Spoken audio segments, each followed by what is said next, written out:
This is Football Night in America, served by Applebee's. All right, 8 Sundays in the books. About half the league has played half their schedule, so we're really at the midway point of the season with Tony Dungy, Mike Florio, Rodney Harrison, Mike Tirico. So Sunday 8, a lot of different headlines. Why don't we just start with the undefeated teams? I'll start in the AFC with the Patriots. I'm starting to wonder, where's the loss coming? Will they have a good chance, guys, to run the table? You start looking at their schedule. Do you see a loss in their future, anyone? They have to look out for next week. I'm telling you, Baltimore is not an easy team to play. And the way that Baltimore plays offense, it forces you to do some different things, puts a lot of pressure on your secondary.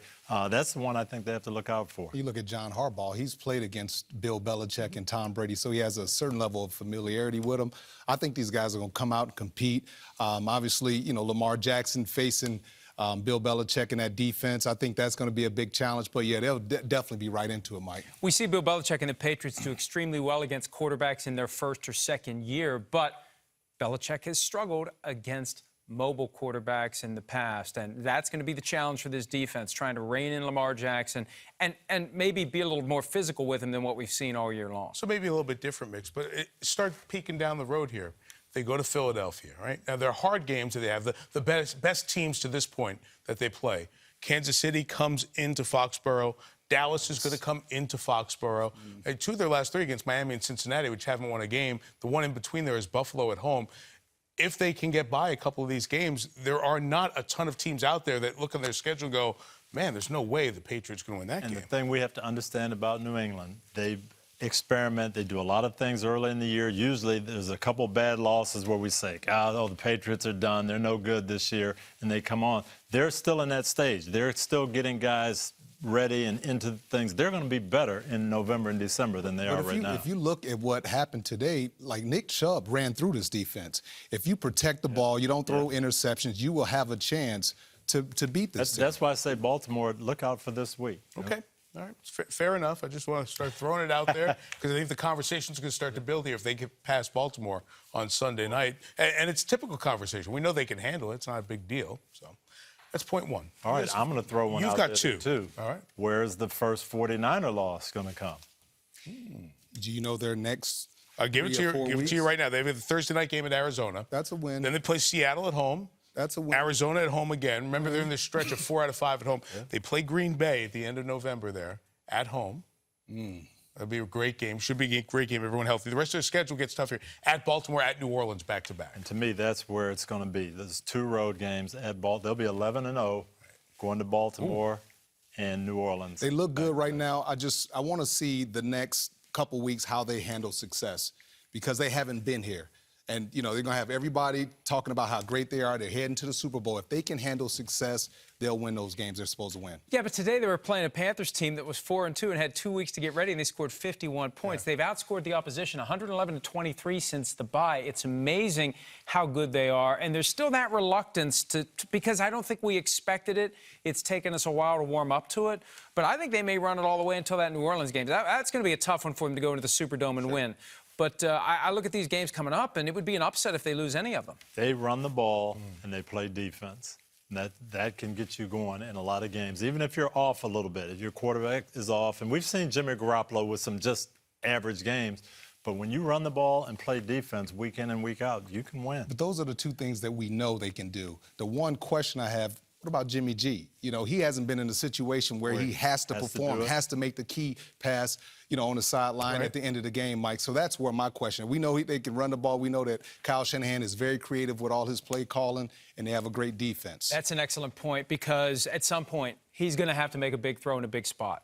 That's the key. Can he do it? He hasn't had to do it. And when the time comes, we'll find out. I'm interested in looking at the NFC to see if we're starting to get a little bit of separation. We started talking about how good the NFC is. Chicago's struggling here a little bit. I don't want to get into those teams for a minute, but San Francisco's up there. Obviously, New Orleans and Green Bay after that. Seattle, Minnesota, the Rams. Dallas is leading their division. Philadelphia is trying to come back. They had a good game against Buffalo on Sunday. But all of a sudden, it's starting to look like 7 or 8 teams for those 6 spots. Again, injuries can change. Somebody can get super hot. But it feels like there's a group of teams that are going to be really hard to beat. So a loss like Chicago's today, Those are going to have a hard time getting back because there's so much quality depth in the NFC. Especially at home. Minnesota. Yeah, I didn't mention Minnesota. I'm sorry. Whoever gets to the Super Bowl out of the NFC will have definitely earned it. Those playoff games. They may not have anything left when it's time to face, presumably, the Patriots in Super Bowl 54. Right, so Dang, wild you're card. naming them already? The Yes. Patriots? Yes. Have you watched the AFC? I have. Okay. It's a projection. Pro Football Talk is We're projecting. yes. The Patriots 1% of the with precincts in. AFC. All right, that's item 2. All right, item 3. Tony, you said that the Saints are playing the best football in the NFL. Would you care to elaborate on that? I really think they are. Their defense, to me, has been outstanding all year. They lost a game when Drew Brees got hurt, and they had to adjust in Los Angeles. The Rams. Teddy came in. Once he started playing, he won 5 games. Their offense looked like it was in sync today, and they still haven't had their whole unit together yet. Yeah. Wait till Kamara gets back. Jared Cook. Cook gets back. Drew gets a little more rhythm. That defense is playing great. I just think they're playing the best football of anyone How right did Drew now. look to you guys today? I thought he looked incredible. I mean, to miss 5 weeks and go out there and only practice 3 or 4 days during the week and to be able to come out there, I mean, he started kind of shaky, but once he got warmed up, I mean, he was incredible. Yeah, at times he seemed a little too conscious of the thumb, and I would prefer that he be at a point where he's not. 2 weeks from now, after their bye and they play the Falcons, that may be gone. But, you know, there's an intensity to this Saints team. And when I spoke to Michael Thomas today, who really is an MVP candidate, no receiver's ever won it, but usually it's because the quarterback who throws the passes to the receiver is the one who wins it. Right. With a split schedule between Teddy Bridgewater and Drew Brees, it gives him a chance. He's on pace to set the single-season reception record, and he's got an intensity that I think is starting to be. He's becoming a leader on that team, and that focus he has, that laser focus every week, is starting to spill over to everyone. And they're great in all 3 phases, Coach. They really are. I just think they're playing well, and they've got that home court that, you know, they're very tough to beat in New Orleans. I want to come back to the edge that you pointed out, Mike, because you talked about it maybe 5 or 6 weeks ago on Football Night in America, but just to remind ourselves, because Sean Payton will not let this team forget. Drew Brees, the rest of the organization will not let the team forget. Minneapolis Miracle, the way the season ended 2 years ago. Last year, the pass interference that forced the rule change. That's kind of a rule change because they never want to overturn pass interference now. They really did open Pandora's box. But they're inspired by that, feeling like they had a Super Bowl caliber team the last 2 years and that the window closing, all that other stuff. So I agree with you. That chip is going to stay on their shoulder, to use that too often used term, I think, for the rest of this season. So. And I think losing Brees, that kind of got them to quit thinking about last year in a negative way and just focus on what we got to do now 1 week at a time. And they've done it 1 week at a time. And I think Drew Brees, too. I mean, think about him personally, how he felt as an older guy making $30 million or whatever he's making. And you see Teddy Bridgewater out there, you know, 5-0, doing things. You're like, the window is shrinking. Right. I need to go in there and we need to win a Super Bowl before they get rid of me. And that's a little window into Drew. We all know he's hyper, ultra competitive. Yep. He wanted, what was the timetable? Timetable's 6 weeks. I'm going to be back in 5. And he kind of proved it and went out there. So good for them. Everybody said, no, hey, wait till the bye. Let him get some rest and then come back. They're thinking in their minds, we can't afford to let a game go here in the NFC. It could cost us one of those dome field advantage Not games. taking anything for granted. Yeah. You want me to do 4? If you want to. All right. Reaction to how Matt Nagy handled the end of the game and how is... Who wrote this? Matt. Who writes this stuff? Reaction to Matt Nagy and how he handled the end of the game. Do you want us to do our reaction before you do your reaction? Yes. We should save the best for last. So I'll just get in here. I understand what he was saying. Now, on principle, you think, can we go score a touchdown? Not leave it up to a kicker, especially given the recent history. And Pinheiro had hit a game winner, but it also missed one during this one. I'm okay with the fact that he said, if I run the ball, they know I'm going to try to run the ball. I'm going to lose 2 more yards. So I understand where he was going, but in my heart of hearts... But how do you know that, Mike, if you don't do it? I know. If In my you heart don't of run hearts, the question is he going to throw to the end zone? You want him to throw to the end zone All I'm there? saying is he had over 150 yards, so don't come on national television yelling at the reporters when they ask you a simple question of why you did something. You were conservative. You didn't trust your offense. You didn't trust your quarterback, and you line up to kick a field goal like you talked about. Eddie missed one earlier. So you want to get him as close as possible to help build that confidence. I agree. I think you've got to get the ball closer. When you have timeouts, you have 40 seconds, you need to do that. Now, sure, the field goal kicker's got to make it. Right. But I think it comes back to just a fundamental principle. I don't think he believes in his running game.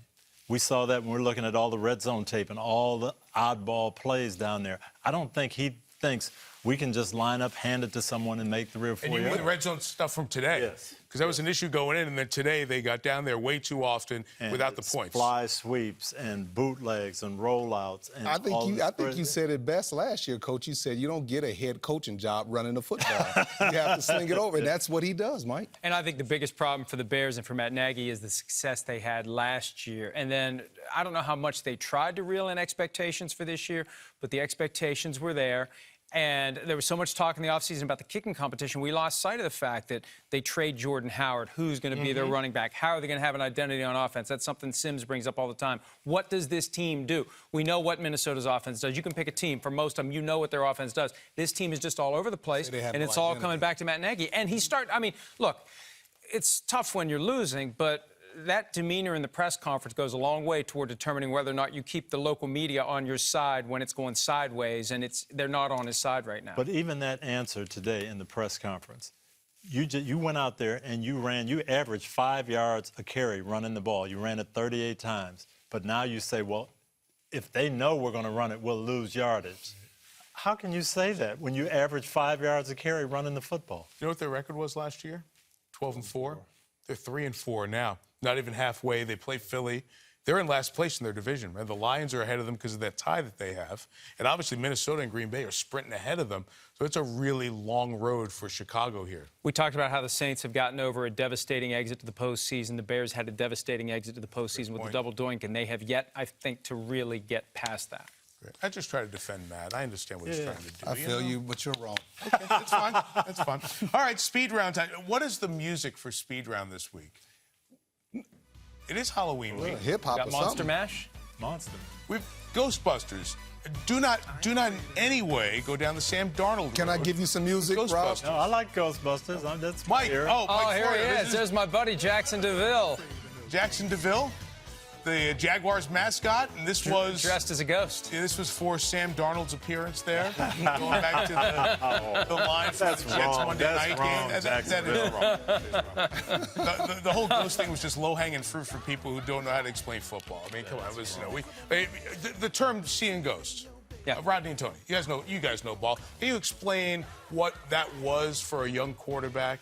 Yeah, we talk about it all the time. You hear coaches, we said it in our coaching meetings, you look at 1,000 reels of film, we're going to put this in, and then a coach will say, well, what if they do this? They haven't done it, and we watched 20 games, and they haven't done it. Let's not chase ghosts. Let's not see ghosts. It's something that you say all the time in the football world. I've had this conversation with some of our defensive backs many times when we played against you guys and Peyton Manning, and it's like, man, we're seeing ghosts out here. We thought somebody was motioning and somebody stayed here. It's just It has nothing language. to do with being afraid. That's right. Or Sam Darnold's not afraid. Worst thing the Jets did was get upset about that coming out. Because when you're upset about it, then you just assume there's something bad about it and something embarrassing about it. They should have just said, this is no big deal. This happens all the time. And, yeah, he said it, and it was captured on the microphone. But so what? It gets said every game. I think it was wrong. I mean, the guy just came back from being injured. Why would you put that type of pressure on him in a national televised game Monday night? And when you have a mic, I've had a mic on me at least 10 to 15 times when I played. Right. You always feel the pressure to perform for the mic. You always feel like I have to have extra conversations. And to me, it's the Jets organization. They should have never okayed him having a mic on him. I agree with you. I coached 28 years. I never wore a microphone once, just for this very reason. We wouldn't even be discussing this if Sam Darnold hadn't been mic'd up. I'm glad you guys wear a mic now. Can I do the speed round? But that was not part of the speed round. Okay. That was just the music threw us off. Make it fast, Mike. I'm going to do my always best. Go slow. John Thank you. John Gruden compared Deshaun Watson to Michael Jordan. What's the best word to describe Deshaun? Magician. I mean, some of the stuff that he does, and they don't have great protection. And he's making play after play after play and getting out of things. And we saw 2 weeks ago, the referee blew the whistle, and he's saying, you can't blow that whistle like that on me. You don't know what I'm going to do. Just phenomenal. And you made a great point today, Tony, Sunday, because they didn't blow the whistle, kept the play alive, and it turned out to be the winning touchdown. I would say passionate. He plays with so much passion, and you could tell. I mean, his teammates always talk about how hard he works and how well he prepares. So I would say passionate. I'm going to say underrated. You know, he took the league by storm as a rookie, suffered the torn ACL. We forgot about him last year. It's Patrick Mahomes, Patrick Mahomes. Even after he beats Patrick Mahomes in his own building, we still have Mahomes here, Deshaun here. I think they need to be closer to being on the same plane in the way we view those two guys. First time I saw him at the national championship game, I did Clemson's chapel. He's in the first row of the chapel. He was so confident that night. They're playing Alabama, and you got this sense of, I'm going to carry this team. And I said, wow, this guy's going to be something. He's a leader. When you look at him, he's a leader. He's humble. You know, when he's out in public, he talks to people. I mean, he's just, He's what you want. Yeah, he's just what you want as a leader. Now, they lost their other leader on defense, J.J. Watt. What kind of impact will that have? That'll have an impact on them. He is a guy who makes plays. He gives everybody confidence. But I tell you what, they're better off to handle this now than they would have been 2 years ago because they look to Deshaun Watson now as a guy to make plays. Yeah, but the only problem is he can't play on the defensive side of the ball. And J.J. Watt is their best defensive player, and, you know, yeah, but it's going to take some work, especially with Jadeveon Clowney gone. Who steps in and replaces? I mean, you still have Whitney Merciless and some of those guys. Yeah. Not the same of the impact you had, and obviously you mentioned the Clowney deal. What is going to happen with Gardner Minshew? Because Nick Foles is lurking. Nick Foles is going to come back at some point. How does we've talked how does Carolina handle it? We saw what was going to happen in New Orleans. We knew Breeze was coming back. But what about Jacksonville? Mike? I think that they are going to push this off as long as they possibly can. Nick Foles has no equity built up among the Jaguars fan base. He was a Super Bowl MVP, but for a different franchise. They love Gardner Minshew. They've been promoting and hyping Gardner Minshew. And I think they're ultimately going to take their time on this, and they're going to wait for Minshew to really cool down before they would yank him. But for now, their attitude is, we don't have to make a decision, so we're not going to make it. But two words you just used, fan base. You think that factors in here?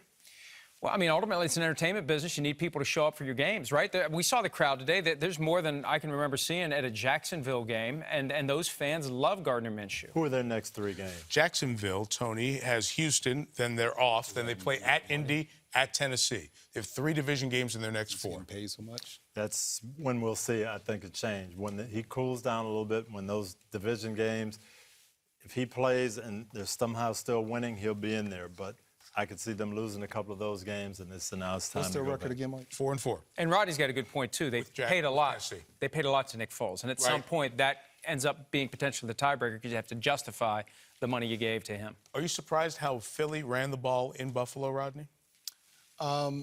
No, because when they commit to the run, like you talked about in their Super Bowl run, they can run the football. Jordan Howard is an excellent football player. He's big, he's physical, he wants the ball, he's fresh. They haven't given him the ball, so no, I'm not surprised. Tony? I was a little surprised because I didn't know if they would. You know, sometimes, hey, it's not going well. Let's put the ball in Carson Wentz's hands. He's our best player. Let's throw it 40 times and go try to win this game. But they did. They pounded it, and it was effective. And that's what they need to do if they want to keep winning. You know, Buffalo had that 5-1 record, but when you looked at the individual games, right? Last week, the Dolphins were up 14-9 and driving, and it was a Fitz tragic interception that turned the game around for the Bills. So it didn't surprise me at all. The Eagles are backed up against the wall, and we see what Doug Peterson and the Eagles have done the last 3 years when they feel like they truly are in that must-win mode. They ran for more in the second half than anybody ran on Buffalo all year in a full game. So it was a big, maybe a season-saving half for Philadelphia, keeping in the conversation with Dallas. Lastly, Tony, what's going to be the mood down in the barbershop in Tampa? They're not happy, and they already feel like they had a couple of games where you had some calls going against them. Whistle blows, takes away a touchdown. So they're not happy about that, but then also Jameis Winston. You know, they're waiting for Bruce Arians, and Rodney called it. You know, change this thing around, get Jameis playing well. Still a couple of those head-scratching plays where you say, I didn't understand that. Yeah, and I think he's running out of those chances to make those head-scratching plays. At some point, they're going to make a decision about 2020 with Jameis Winston. And you have to wonder, is Bruce Arians, how does he feel about emerging from retirement? I'm sure he expected it to go better than 2-5. They've got to be really wondering how this thing went sideways and how to get it back. So you think he unretired and he expected, his expectations were higher? Yes. Absolutely. Absolutely. I promise you that. Yeah. Lastly, Tony and Rodney had the true privilege of being part of teams with Adam Vinatieri. Adam Vinatieri had the game-winning field goal. Rodney, asked our screening room, by the way, and there were sliders in the screening room today. Yes. First time there's been a different, excellent sliders, yeah, too. first time different little food menu option in about 11 years. Now, they're always watching us in the screening room. So Rodney asked all of us what was going to happen. Both Florio and I weren't sure. Tony and Rodney and their love for Vinatieri, and then had to make us feel embarrassed about what happened. Where else do you got cameras at, man? You know what, Rodney? I will say this, though. Adam Vinatieri, there was no doubt in my... I said it before they got the ball back. Yeah, you did. He was going to make a 50-yard field goal to win the game. You sounded like a coach who has said that in the headset before when you were driving down. Because I've seen him miss kicks before and come to me and say, don't worry, I got the next one. That's pretty cool. What did I say? It's going to be 47 on the Saturday after Christmas? That's really is pretty amazing stuff. And they're 5-2. I mean, could we have expected them to be 5-2 or better than 5-2 with Andrew Luck? No. Probably you would expect. I'll tell you this, Frank Wright, Coach of the Year. Yeah. Frank's doing a great job. I've said it before, but this team had so much confidence in Jacoby Brissett and the fact that this was not a backup quarterback going in because he took every snap in the spring, every snap in training camp with the first team, and Andrew wasn't practicing. So they'd been out there. He'd been with the first team, and they knew he could do the job for him. And his twirl away from Von Miller, backed up by their own goal line, needing that drive to go, to get Vinatieri in place, maybe the move of the year in the Colts season. That wraps it up. Rodney will be leaving and looking for any other cameras that are hiding, any other deep state secrets that might be out there. I'm going to have to protect myself. On that note, all these cameras. We thank you. And most of us will certainly see you next week. We're not sure about Rodney.